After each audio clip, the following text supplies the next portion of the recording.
Salam, hər vaxtınız xeyirli olsun dəyərli şagirdlər. Biz bugün nisbətin faizlə ifadə olunması mövzusuna baxacaq uşaqlar. 6-cı sinif dərslikdəki suallara baxacaq uşaqlar. Uşaqlar, baxın, nisbətin faizlə ifadə olunması nə deməkdir uşaqlar? Məsələn, bizə ixtiyari bir nisbət verilibdir. Məsələn, A bölünsün B. Biz bunu uşaqlar, baxın, bu şəkildə yaza bilərik. Burada uşaqlar, nisbətin faizlə ifadə dedikdə uşaqlar, biz burada bu nisbəti faizə, yəni 100%-ə vurmalıyıq. Bu ümumi şəkil bu şəkildədir. Yəni, uşaqlar, bəs bunu daha da belə konkretləşdirsə, məsələn, mən sənə desəm ki, A ədədi B-nin neçə faizidir? Neçə faizidir desə uşaqlar, həmişə kəsir xətti çəkirsiniz.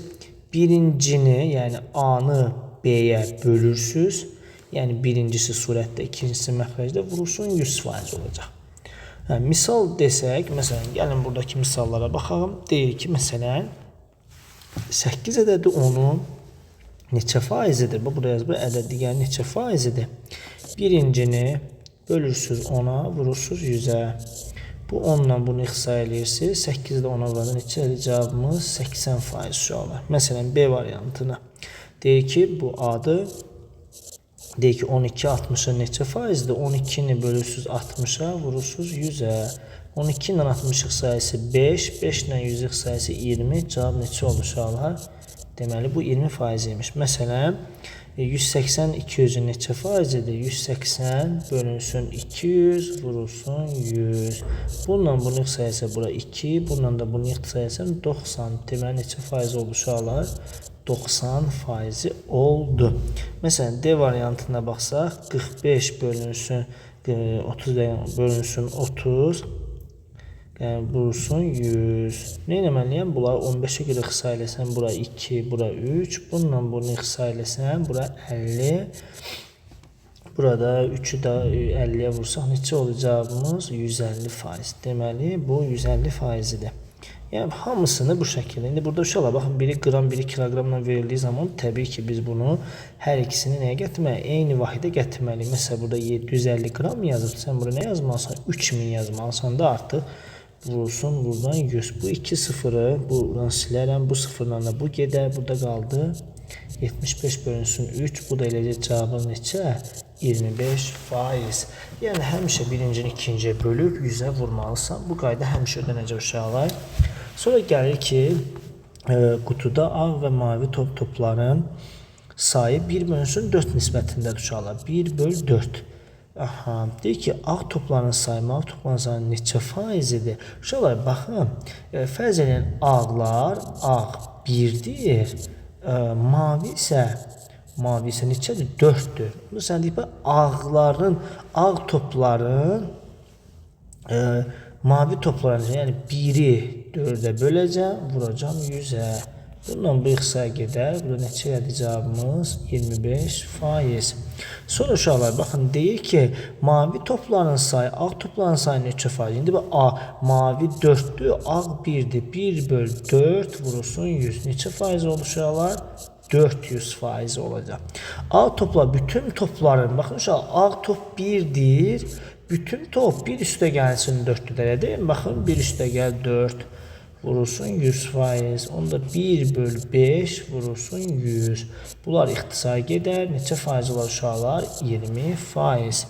Sonra qutudakı bütün topların hansı hissəsi və neçə faizi mavidir? Hansı hissə? Bütün toplar 5-dir. 4-ü mavidir. Bax, 5-dən 4-ü. Bax, bütün toplar 5-dən edir. 1 üstə gəl 4. Mavi toplar bu hissədir uşaqlar.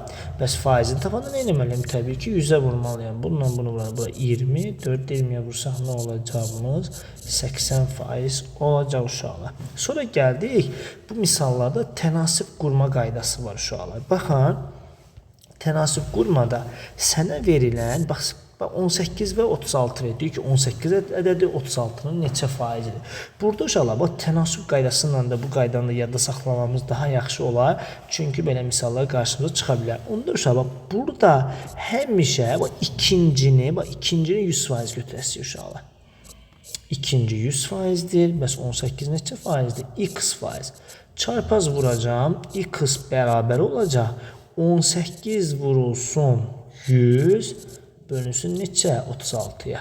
Daha bir də problemi belə yazdım. Bundan bunu ixtisar etsən bura 2, bundan da bunu ixtisar etsən deməli neçə faiz oldu? 50%. Yəni bayaqki qayda ilə eynidir uşaqlar, amma sadəcə bu da bir qaydadır. Məsələn, baxın uşaqlar 150-ni götürəcəm 100%, 21-i götürəcəm x%. Nə olmalıdır?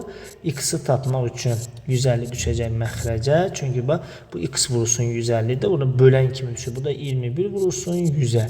Məsələn, mən bunları sıfırlarını sildim. Məsələn, bunları 5-ə görə ixtisar etsəm bura 3, bura 2 düşdü. Bu 3 ilə 21 ixtisar etsəm bura 7. Neçə oldu uşaqlar? 14% oldu. Məsələn, baxın, hər 2 santimetrdə 80-i götürəcəm 100% oldu. Buradan da 36'ını götüreceğim x faylı. Buradan yine de bak x çarpaz vurduğuma göre bak 80 düşecek yine de məxrəcə. Burada 36 vurursun 100 olacak. Bunları sıfırları silsem. Bunları 4'e göre ixtisar etsəm. Burada 9, burada 2. Bu 2 ile 10'u ixtisar etsəm 5. 9 da 5'e vursak ne oldu? 45% olacak uşaqlar. Buradan da bu şekilde. Mesela burada bu hamısında uşaqlar hər birini bu şəkildə yazmaq olar uşaqlar. Gəlin bunları da yazalım onda. Daha hazır başlamışıq. Yenə də baxın uşaqlar 18'i götürəcəm 100%, ikincini buradan da birincini götürəcəm x%. Yenə də bax çarpaz vurduğuma görə burada x yazacağım. 18 düşəcək aşağı. Buradan da 27 vurursun 100 olacaq. Məsələn bunların hər biri 9'a bölünür. Bura 2, bura 3. 2 ilə bunu ixtisar etsəm bura 50. 3'ü də 50'yə vursam nə oldu? 150% oldu. Məsələn baxın yenə də 8'i götürəcəm 100%. 5'e götüreceğim. x çarpaz vurası uşaqlar. 8 düşecek aşağı. Buradan da 100 vurulsun 5 olur. Bunları 4'e göre ixtisar etsəm bura 25. Bura 2 oldu. Buradan da 125 bölünsün 2.